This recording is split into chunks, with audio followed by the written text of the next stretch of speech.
सबसे पहले तो मैं आप तमाम मीडिया के साथियों का स्वागत करता हूँ, धन्यवाद देना चाहता हूँ। आज की जो ये प्रेस कॉन्फ्रेंस है, मैं बड़ी स्पेसिफिक देश की बात करूंगा और थार की बात करूंगा। सिर्फ उस मुद्दे पर ही मैं केंद्रित रहूंगा। अपन लोग आपस में मिलते रहते हैं और अपन बाकी तमाम दूसरे विषयों के लिए किसी और वक्त अपन बात करेंगे, क्योंकि इस देश से पहले हम लोगों के लिए कुछ भी और जहां हम रहते हैं वो थार है। इस थार से पहले ज्यादा महत्वपूर्ण हम लोगों के लिए कुछ भी नहीं है। थार का जो योगदान, थार की अपनायत है, इससे पहले हम लोगों के लिए कुछ भी नहीं। आज हम सब लोगों की जिम्मेवारी बनती है कि इस थार को कैसे बचाएं। बहुत गंभीर हालात थार के अंदर पनप रहे हैं। बहुत गंभीर स्थितियां हमारे देश की सीमाओं के ऊपर हो चुकी है। आज से 2 दिन पूर्व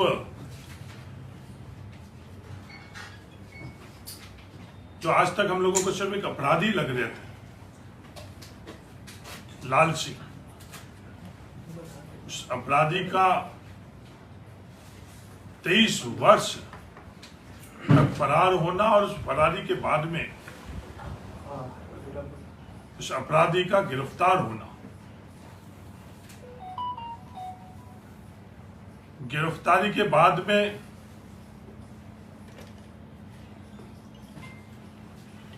जो हमारे रेंज आईजी है पुलिस के जोधपुर के, उनकी जो प्रेस कॉन्फ्रेंस और उसके बाद में जो प्रेस नोट के माध्यम से जो जानकारी हम सब लोगों को मिली है, वो बहुत चिंताजनक है।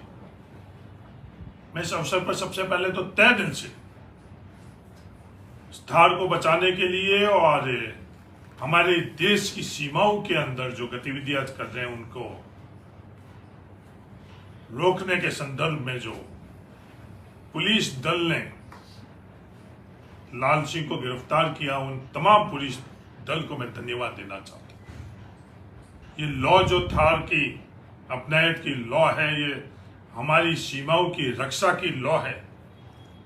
इस लॉ को बुझने से बचाने के लिए उन्होंने जो कार्य किया, उसके लिए मैं तहे दिल से उनको मैं धन्यवाद देना चाहता हूं। साथियों, लाल सिंह का गिरफ्तार होना और उस गिरफ्तारी के बाद में जो आईजी जोधपुर की प्रेस कॉन्फ्रेंस के माध्यम से जो जानकारियां मिलना, वो बहुत चिंताजनक ही नहीं है, हमारे लिए बहुत घातक है। देश की सीमाओं के अंदर हमें हमारे परिवार के लोगों ने शहादत दी। जो जानकारी हम लोगों के बीच में साझा करी, जो जखीरा मिला, हथियार का जखीरा, बारूद, इस तरह के हथियार जो सामान्य किसी अपराधी के पास में नहीं। जो हथियार मिले वो सिर्फ सेना, अर्धसैनिक दल है, सिर्फ उनके पास ही रहे।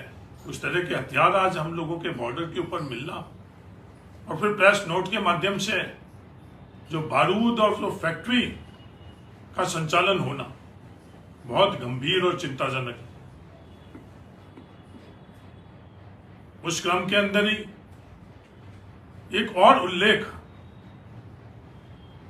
रेंज आईजी ने किया, वो उल्लेख फंडिंग का किया। ये बहुत चिंताजनक चीज है कि 23 वर्ष तक जो फंडिंग करी जा रही थी, क्या इस तरह की संस्कृति हमारे बॉर्डर के ऊपर हमको पनपने देना चाहिए या नहीं देनी चाहिए? इस तरह की संस्कृति हम लोगों को थार के अंदर पनपने देनी चाहिए, नहीं देनी चाहिए? उसका साफ उत्तर है कि किसी भी कीमत के अंदर हम लोगों को ये इस तरह की संस्कृति, इस तरह की गतिविधियां क्या हम लोगों को नहीं करनी चाहिए।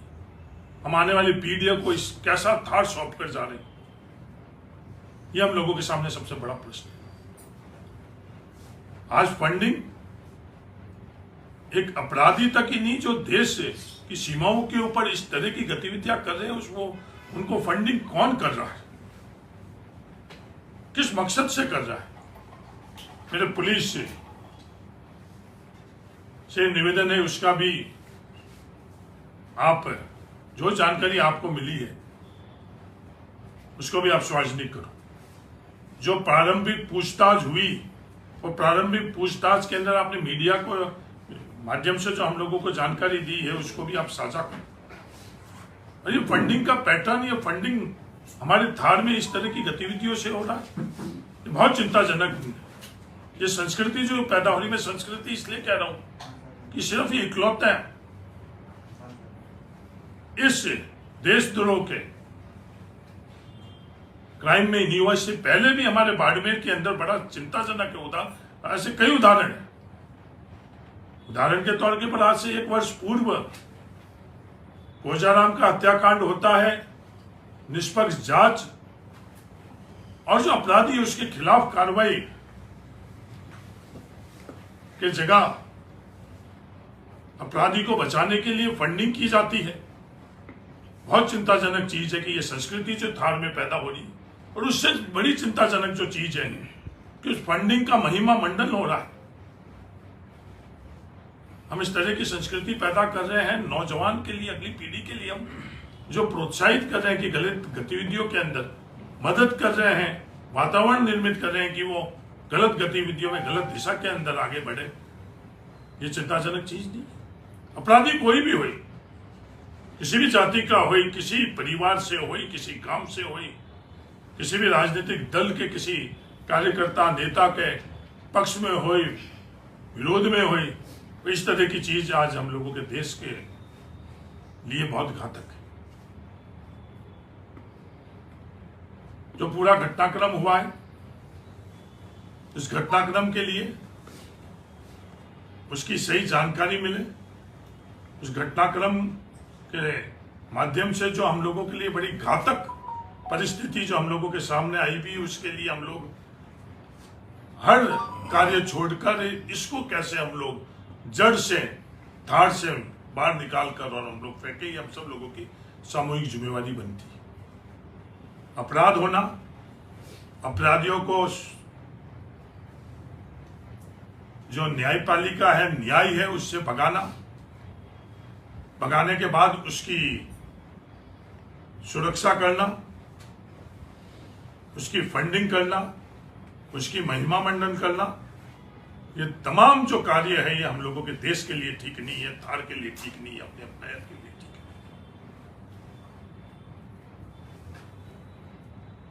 है। अपराधी के खिलाफ 19 मुकदमे हैं। 19 मुकदमे किस तरह के हैं वो भी चिंताजनक है। अपराधी आज इसी इलाके के अंदर 23 वर्षों से रह रहा है। ये बात इसी थार में अपराधी 23 वर्षों से रह रहा है। ये हम सब लोगों के लिए चिंताजनक चीज है कि क्या हम लोग इस बॉर्डर के ऊपर अति संवेदनशील इलाके के अंदर हम एक संवेदनशीलता अपनी खत्म कर रहे हैं। ये मेरे समझ से परे इस तरह की जो संस्कृति पिछले दिनों में प्रयास की जा रही है उसको हम लोग नजरअंदाज करें, उसके अंदर हम इतिहास हमें माफ नहीं करेगा। आज 48 घंटे हो गए हैं, हम सब लोग मौन हैं। क्या हमारा फर्ज नहीं बनता इस देश के लिए? क्या हमारा फर्ज नहीं बनता थार के लिए? जब इतनी घातक जानकारी हमको मिल चुकी है उसके बावजूद भी ये मौन, ये चुप रहना, क्या थार के लिए, भारत के लिए, आने वाली पीढ़ी के लिए ठीक है या नहीं? सिर्फ यही चिंता थी, ये दर्द था जो आज प्रेस कॉन्फ्रेंस के माध्यम से मैं पूरी देश के नागरिकों के बीच में रखना चाहता हूं और थार के लोगों को जगाना चाहता हूं कि उनकी जिम्मेवारी थार के लिए क्या है, उनकी जिम्मेवारी सीमाओं के लिए क्या। जिस तरह की जानकारी आई है कि सिर्फ एक अपराध के संदर्भ में नहीं आई है, इस बॉर्डर के अंदर संगठित तौर के ऊपर फंडिंग के संदर्भ में नहीं आई, इस बॉर्डर के ऊपर जिस तरह के हथियार, जिस तरह का बारूद, असला, जिस तरह की फैक्ट्रियां और जिस तरह की गतिविधियां हो रही है वो हम लोगों के देश के लिए बहुत घातक है। मेरा सरकार से ये मांग है कि न्यायिक जांच कर और कोई भी किसी भी स्तर के ऊपर इन चीजों में सम्मिलित है उसके खिलाफ सख्त से सख्त कार्रवाई करें। धन्यवाद।